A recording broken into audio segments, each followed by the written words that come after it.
Buenos dias, buenas tardes, buenas noches, chicos e chicas. Aqui é o Guilherme Detoni, do segundo ano de História da Unesp de Franca, trazendo para vocês mais um IPAcast, o podcast do Grupo de Estudos e Pesquisa Intelectuais e Política nas Américas.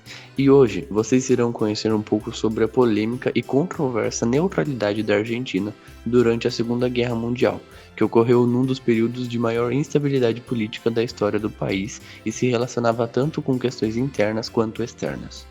A Argentina, ao insistir nesta posição neutra, mesmo após a entrada dos Estados Unidos no conflito, acabou isolada pelo restante das repúblicas americanas, sofrendo uma pressão que visava assegurar o alinhamento do país sob a órbita dos Estados Unidos. Este, para atingir seu objetivo, empregou uma série de mecanismos, como uma pressão diplomática, embargo econômico e a recusa sistemática do fornecimento de armas e outros materiais bélicos para a Argentina. O objetivo deste artigo utilizado para o episódio é compreender quais foram os planos de rearmamento da Armada Argentina durante este período, no qual está dividido em três partes. A primeira busca entender a conjuntura histórica da Argentina e da sua marinha nas vésperas da guerra. A segunda se tem os planos navais argentinos e no desenrolar da guerra, ressaltando os impactos do conflito nas relações entre repúblicas americanas, na política doméstica platina e no desenvolvimento tecnológico bélico. A terceira, e que darei ênfase, foi dividida em duas seções, uma referente ao período que vai do início da guerra até a entrada dos Estados Unidos no conflito, e a outra que parte deste momento até a derrota do eixo. Então, sem mais delongas, sejam bem-vindos a mais um IPAcast.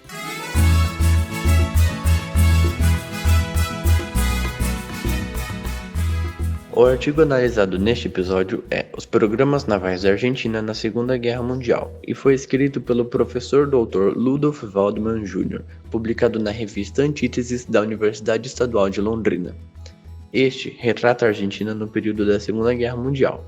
A primeira seção da terceira parte deste artigo, do início da tormenta à Guerra na América, 1939-1942, se inicia dizendo que com o começo das hostilidades na Europa, em setembro de 1939, a Argentina adotou uma postura neutra perante o conflito, esta colaborativa com os Estados Unidos, nestes primeiros meses de guerra, uma concordância resultante de questões de política interna em ambos os países, na qual, com a proximidade das eleições presidenciais norte-americanas no ano de 1940, se tinha a temática do isolacionismo com forte apelo popular, e Roosevelt, consciente deste forte sentimento isolacionista no país, prometeu que não haveria envolvimento em guerras no estrangeiro se ele fosse reeleito.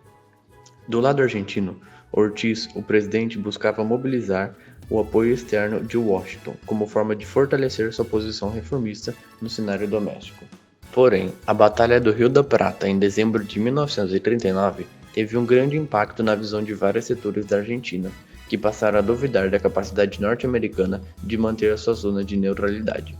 O embate entre os britânicos e os alemães no Estuário do Prata deixou uma imagem nas lideranças argentinas de que o país deveria contar apenas com seus próprios recursos para a defesa de sua neutralidade.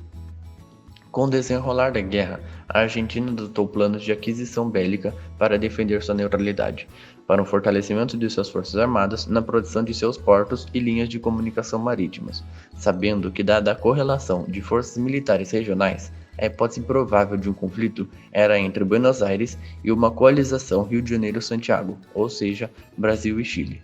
Porém, para seus planos, a Argentina precisava de um fornecedor dos materiais para tal renovação armamentista. Após alguns acontecimentos, como a troca do poder executivo, entre outros, e conforme o conflito mundial se expandia durante 1941, ficou evidente que a única nação em condições de fornecer os armamentos desejados eram os Estados Unidos. Porém, o acesso a estes recursos dependia da adoção de um alinhamento prévio a este país, algo que dividia profundamente as opiniões argentinas, já que implicaria no abandono de sua neutralidade, um tema muito sensível em âmbito interno. Em outubro, uma missão militar naval argentina foi anunciada. Ela iria a Washington, ainda naquele ano, para acertar a transferência de material bélico, na qual, após atrasos, a missão chegou ao seu destino em dezembro de 1941, já em meio ao caos resultante do ataque japonês a Pearl Harbor e da entrada dos Estados Unidos na Segunda Guerra Mundial.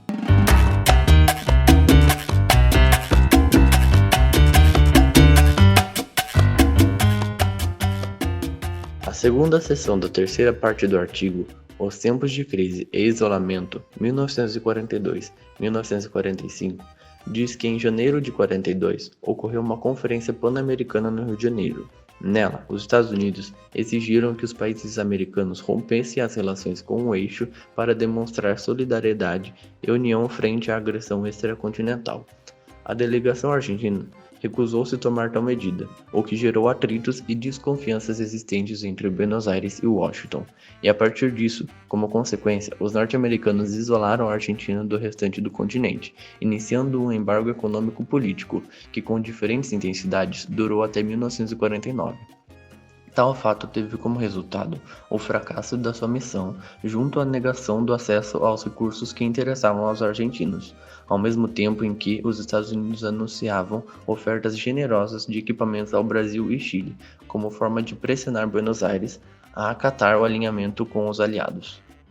A pressão americana acabou tendo o efeito contrário do esperado, fortalecendo os setores pró-neutralidade, levando a uma defesa cada vez mais insistente desta posição, o que acirrou as divergências existentes na sociedade argentina sobre a postura do país frente ao conflito mundial, assim como houve a formação de coalizões adversárias que se uniram com um posicionamento pró-aliados.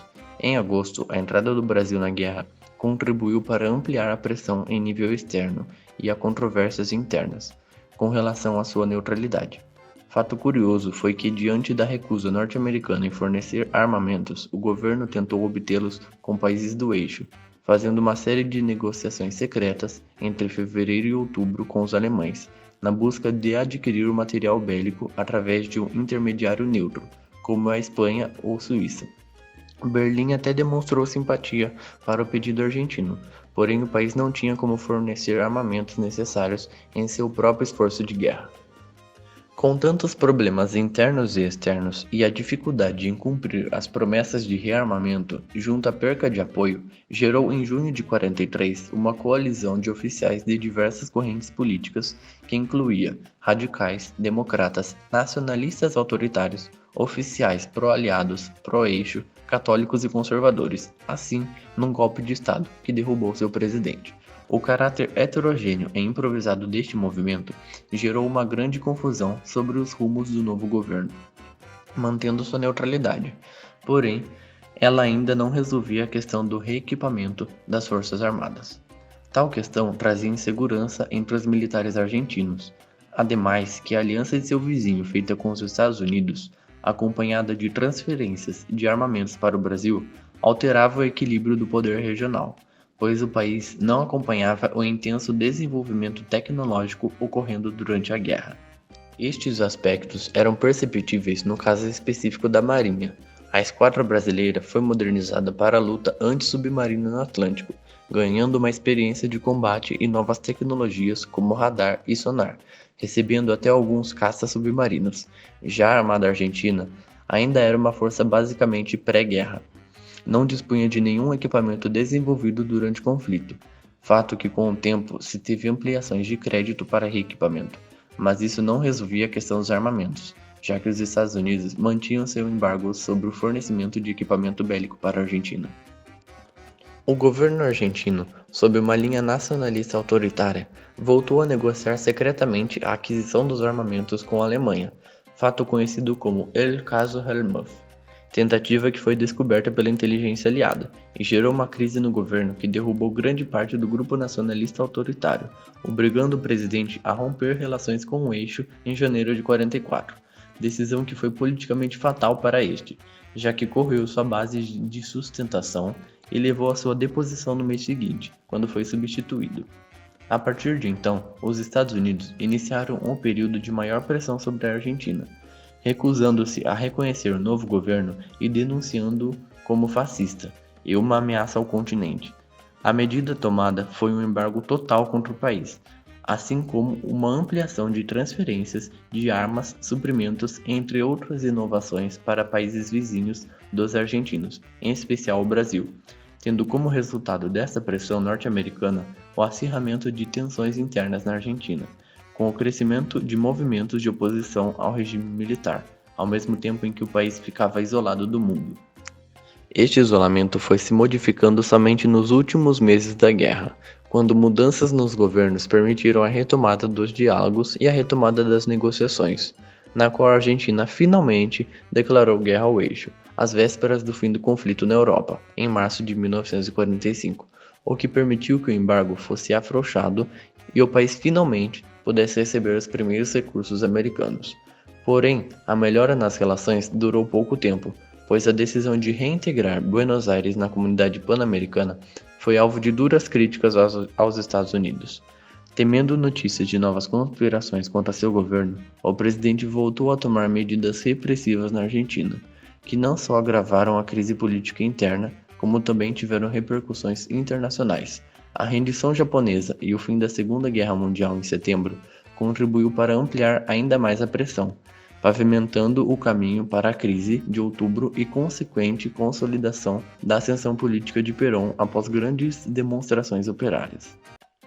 Em sua conclusão, Ludolf faz uma reflexão sobre a política externa, na qual no início os planos argentinos visavam assegurar a posição do país no cenário regional, assegurando sua superioridade frente às esquadras brasileiras e chilenas. Porém, isso se tornou uma questão complexa pelos desentendimentos com os Estados Unidos da América, junto ao crescimento do poderio militar brasileiro impulsionado por este a partir de 42.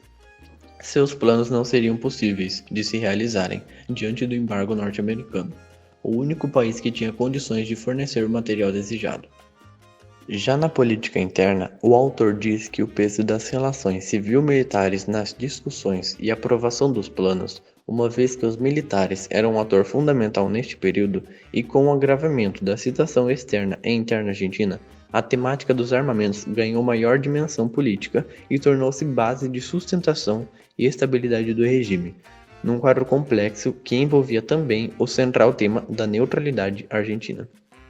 Sobre as propostas apresentadas em 1940 e 1941, ainda que elas contemplassem aquisições de aviões e armamento antiaéreo, esses tinham um papel secundário, pois serviriam apenas de apoio e proteção dos navios, que executariam as principais operações de guerra contra os possíveis adversários regionais. A guerra demonstrou o sucesso dos aviões e submarinos em combate, alterando o cenário do poder naval. Os planos argentinos também mudaram, dando maior relevância para a aviação e submarinos. E aqui eu encerro mais um IPAcast Ticos e Ticas. Espero que tenham curtido esse episódio. Se quiserem saber mais do assunto, o artigo na íntegra tem muitas outras informações que você pode gostar.